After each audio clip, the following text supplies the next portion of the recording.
Hello, everyone, and thank you for taking time out of your day to join our webinar. My name is Matthew Maurer, and I'm a marketing coordinator here at Coastal Business Supplies.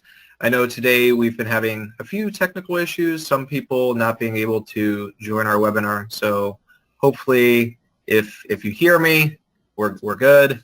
In any case, I am joined today by none other than Jimmy Lamb of Sawgrass Technologies. He's the Manager of Education and Communications at Sawgrass with over 25 years of experience in the apparel decoration industry. Today, he will be talking to us about sublimating on metal. And with that, I'm going to turn it over to Jimmy Lamb. Thank you, Jimmy.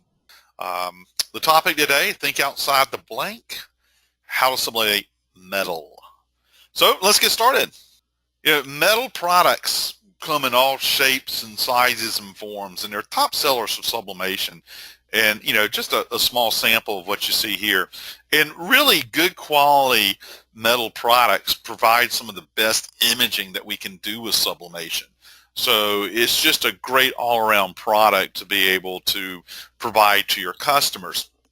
Not hard to sublimate at all, but there is one peculiarity that we'll address as we go, all right, that you will have to resolve on each product that you do. It's very simple, though. It's called read the directions, okay? All right, so we'll get there. Now, starting out, though, with any type of metal product, you're going to create your image, obviously. And we always suggest using Creative Studio, which did come with your system, and it has thousands of different product templates, which make it easy to be able to line your imaging up with products. It also comes with thousands of different design elements, including print-ready designs. So it's a great system to use. If you're not going to use Creative Studio, that's quite all right. You can certainly use Photoshop, CorelDRAW, Illustrator, good quality graphics programs. And in many cases, the manufacturer also offers product templates for using in those systems that you would find either on the Coastal website, because I know they have plenty there, or the manufacturer potentially. So the key thing is starting off with that product template. Is here you can see I have basically a metal photo panel on the screen. The other thing you want to try to do with these types of products is to go full bleed, meaning edge to edge. Now, obviously, if I'm doing a landscape like this on some type of photo panel, it would look really silly if I did not go edge to edge. But I don't know what you're putting together. But it's one of my tips for sublimation across the board. Always, whenever possible, do full bleed sublimation edge to edge, even if it means adding a background behind something else. Because the reason you want to do that is when you have too much white space, it doesn't look as well. It doesn't look as good, okay? The quality doesn't look as good. And what we want to do in every case is raise the perceived value, because when we have a higher perception of value, we can charge a higher margin. So that's the real key. We always want to go edge to edge as often as we can. I realize in some products that are too big, like T-shirts, that's not going to work, on your SG400, SG800. But if you're a wide format, then certainly you could consider doing that. But keep that part in mind when you're setting things up. Full bleed really adds to it, okay? All right, so once we've created it, then obviously we're going to print it out. Now, the first thing to be careful of with metal is that most metal products have a protective plastic coating, and sometimes it's really hard to see. And if you try to sublimate that, it doesn't sublimate very well. In fact, it has a tendency to stick to the platen, so this is bad. So we want to make sure that if there is a protective coating, and there usually is, that you remove that. Now, a lot of times when you look at the edge, you'll find that there's just some little plastic kind of sticking up, and that's your sign that there's plastic here. We got to get it off. Getting it started can be a pain sometimes, but once you can get it pulling off, it pulls off quite well. If you don't see any plastic to get started with, what you can do is you can take the edge of your substrate and just hold it against the platen of the heat press for just a couple of seconds. Just barely touch it for 1-2 seconds, pull it back off. The idea is to melt it just a tiny bit in one corner.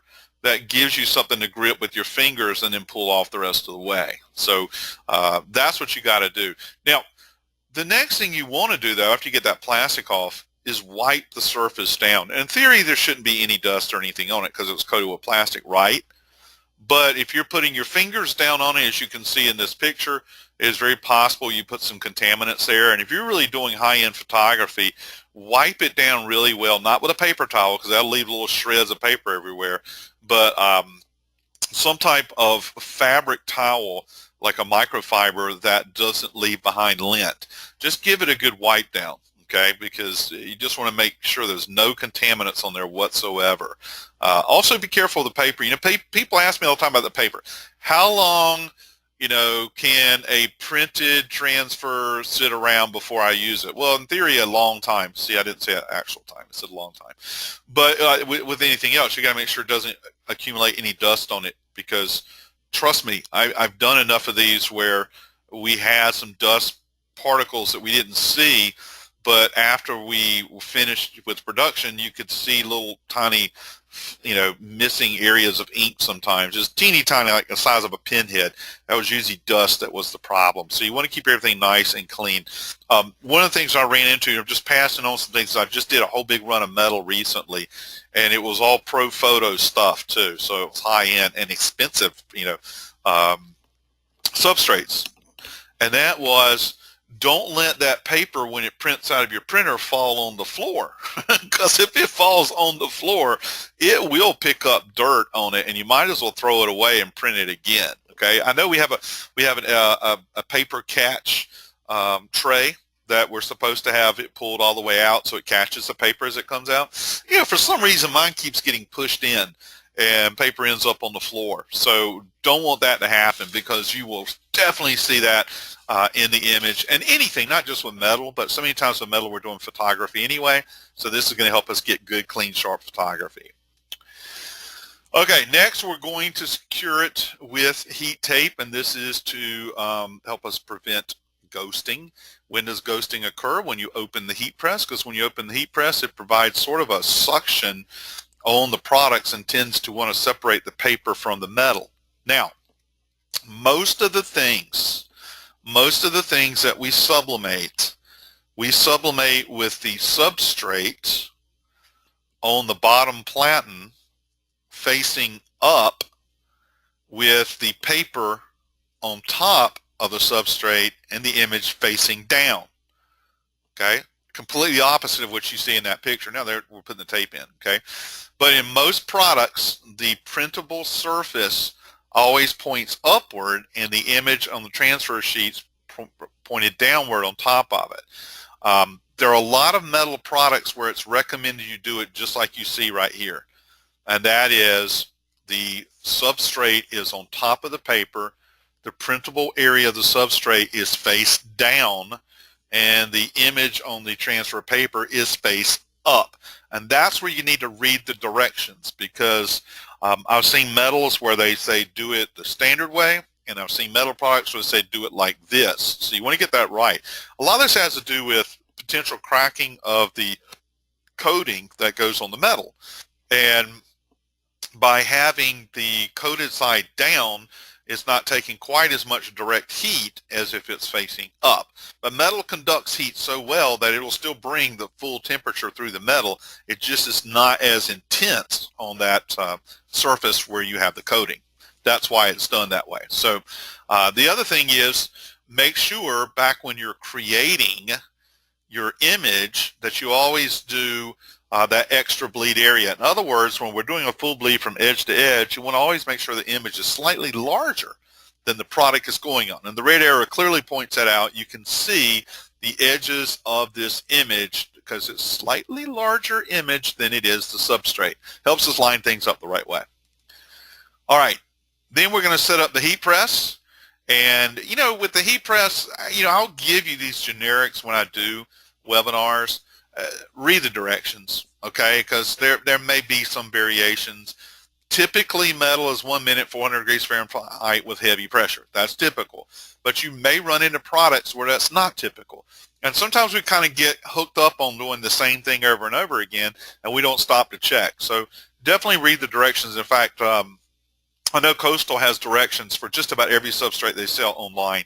So read those directions, make sure you know you have everything you need to set up the right way before you do your pressing. Okay, so then we're going to put our metal product onto the heat press, cover it with a blowout sheet.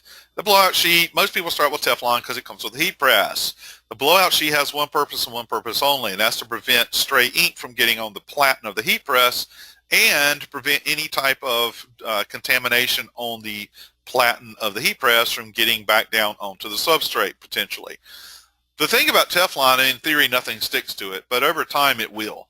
So you will start to see ink on that Teflon, and that's your key to get rid of it. It does not last forever.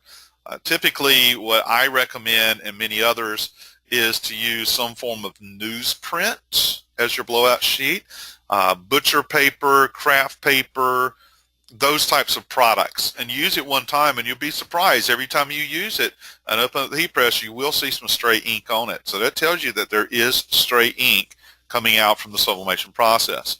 So if you're using a paper product, it's one time use only. You open the heat press, you pull it off, you throw it away. The Teflon you can use until you see any type of contamination on it, whether it be ink or dirt or something. So make sure you always use that, because let me tell you something. Once you get ink on the platen of your heat press, it's hard to get off. But it's hard to get off when you want to clean it off, but it's not hard to get off when you actually sublimate something else and you end up with stray ink marks where they shouldn't be, okay? So keep all that in mind. All right, then we're going to press the product. Simple as that. We're going to close down the heat press, press it the right way, and then when we go to open it, provided that we did use our tape and everything is held together the right way, we're going to now remove that metal from that paper. But first, of course, we're going to remove the blowout sheet. And you got to do all this quickly because you want to pull it off when it's hot. If you've ever done this and it wasn't hot, you waited till it cooled down, you'll know that the paper doesn't always come off.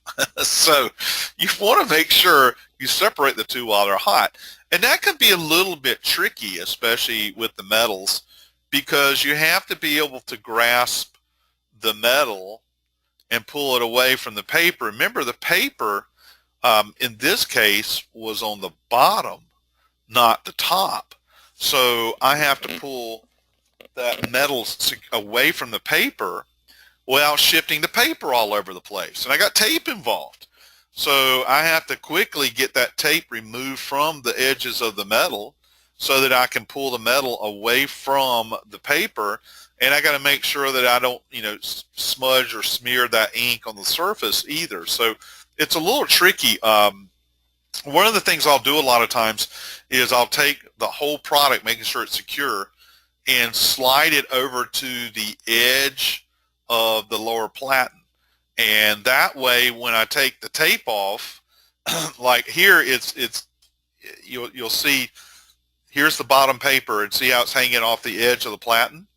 Well, if I slide while the paper and the metal are still taped together, if I slide everything over here to the edge, and I was to remove the tape right here, the paper has a tendency to sag just a little bit, which means I can grab it with my fingers, and then I can squeeze the edges of the metal with my fingers using some type of insulated glove, obviously, and I can pull this up and away without causing any ghosting problems. And as I pull this up and away from the paper, and I'm holding the paper down here in the corner, it'll just pull the tape right off. So it takes a little bit of style, I'll say, a little bit of style as well as skill to pull them apart without causing a problem.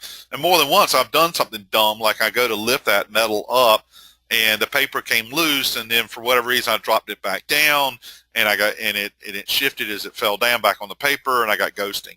So it's very important because as soon as you get ghosting, you've just ruined it, and that's not what you want. So anyway, it is tricky, and let me tell you what, the bigger they get, the harder it gets. Now, I know most of you probably just have a desktop SG400, SG800, but when I'm doing the panels, I go 36 by 24 on the VJ628. You're talking about something big and heavy that I got to flip up and off that paper and then have it land somewhere where it doesn't go falling off the heat press, So that's tricky there, and that comes down to like setting up a counter at the same height as the heat press, so that when I flip that big panel off the paper, it lands, partially on that counter and partially on the heat press, but doesn't end up on the floor anywhere.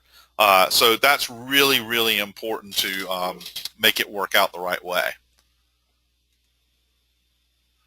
All right, so now you got a great product. Now, another thing that I've run into several things with metal, and I don't have the picture in here that I wish I did. Sometimes I run into where the edges of the metal panel look a little cracked, just a very short edge. The ink itself might look like it's cracked or chipped right along the edge, and that was driving me nuts. And in talking to Chromolux, who manufactures the panels that I use, they said that's most likely coming from moisture. So they're very adamant about, putting actually like blowout sheets underneath as well as on top, with the idea of trying to capture that moisture. And you need to make sure you don't have too much moisture in your work environment. I mean, for sublimation ink, the ideal humidity level is greater than 35% relative humidity, but that doesn't mean 100%. That's just how ink likes a little bit of humidity, right? So you do need to make sure that you're in a dry environment, and you got to watch out for moisture, because moisture will mess up your metal, big time, especially along those edges. And you may find too, if you're always read the directions to start with. I know when I've been doing some of these larger, like I say, the 36 by 24 panels, that they were recommending that we went to 80 pounds of pressure instead of 40, because we were using a pneumatic press.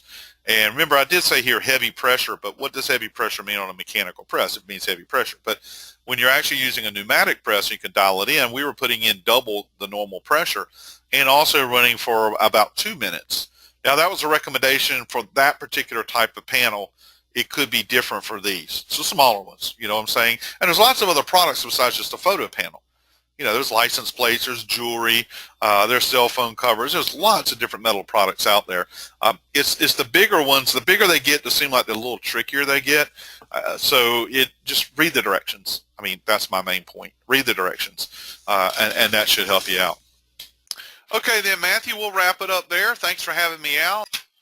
All right. Thank you so much, Jimmy, and thank you again to everyone for attending our webinar today. Hope to see you next month.